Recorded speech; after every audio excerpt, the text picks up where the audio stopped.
Hello, my name is Laura Maria Lara Rojas, and this is my defense for the Pedagogical Practice 1. I am from Garzón Huila, but I belong to the Pitalito SEAT. The place where I had my pedagogical practicum was in the Genaro Díaz Jordán school. This is a public school here in Garzón. I had to go to the three different sedes of the elementary of this school. I had to work with the seconds, thirds, and fourth grades. I can say that this experience changed me a lot as a teacher, and as a person also, because these schools are among the most marginalized and poorest sectors here in Garzón. So I had to realize the difficulties that some kids have to when they go to school or where they come from, and also it was very challenging for me to deal with classes of 40 students, many of them with a lot of learning difficulties, and see that some of them don't have the basic stuff for going to school. They don't have sometimes colors, they don't have pencils, and it was a very nice experience because I had never worked with public sector in education, only in private schools, and teachers have to deal with many difficulties, and it's hard to be a teacher in these conditions. But I also could see that teachers try to give their best, and they work with all their hearts, and it's a good example for me. And I learned how to deal with such a big classes, and with students to integrate and to help students with special needs in their learning. Okay, talking about my action plan to develop and to improve my English proficiency or my pedagogical practice. Well, I can say that I made an action plan starting with developing or improving my pedagogical skills, and I did it taking into account some of the things I learned from this course. It was that it is important to, after every class, make a journal or make a review of how was the class, to make the strengths, the weaknesses, and also to reflect about what I could improve in every class. How were the students? How was my teaching? And it's very important because we can improve a lot having a journal and having a diary of what we do in our classes. The second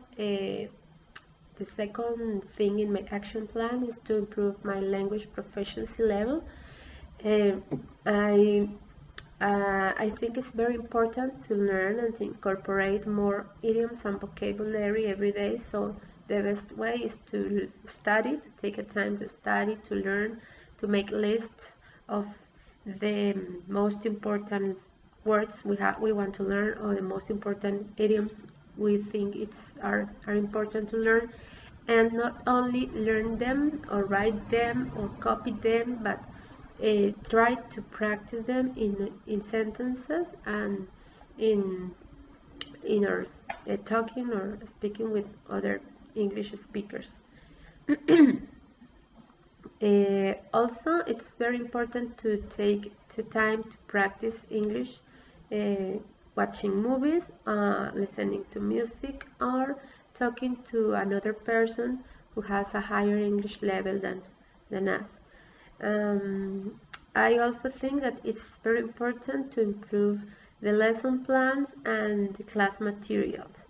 I think we can improve this part when we establish or we make clear purposes for our classes, and also when we have meaningful planning with creative activities, and making sure that we what we have a clear purpose when we are developing each one of the activities. Finally, I'm going to talk about the question that says that, well, what do you think is the most challenging issue for future teachers or future English teachers? What would you recommend to solve it? As I said before, it was such a real challenge for me to deal with these big classes. I think that the most challenging issue for English teachers is the class management, because we can have the lesson plans, we can plan our classes very well, but if we don't have our classes under control and the students' behavior under control, it will become an impossible to do, or to learn, or to give what we want to give in every class. So all we all know that government doesn't have any problem putting 40 or more students in the same class, and they don't care if they have special needs or different learning rhythms. We have to work, and as teachers we need to improve our class management a lot, so we can deal when we can have our classes under control. And when we have our classes under control, we can teach, we can develop all the activities, the strategies we have.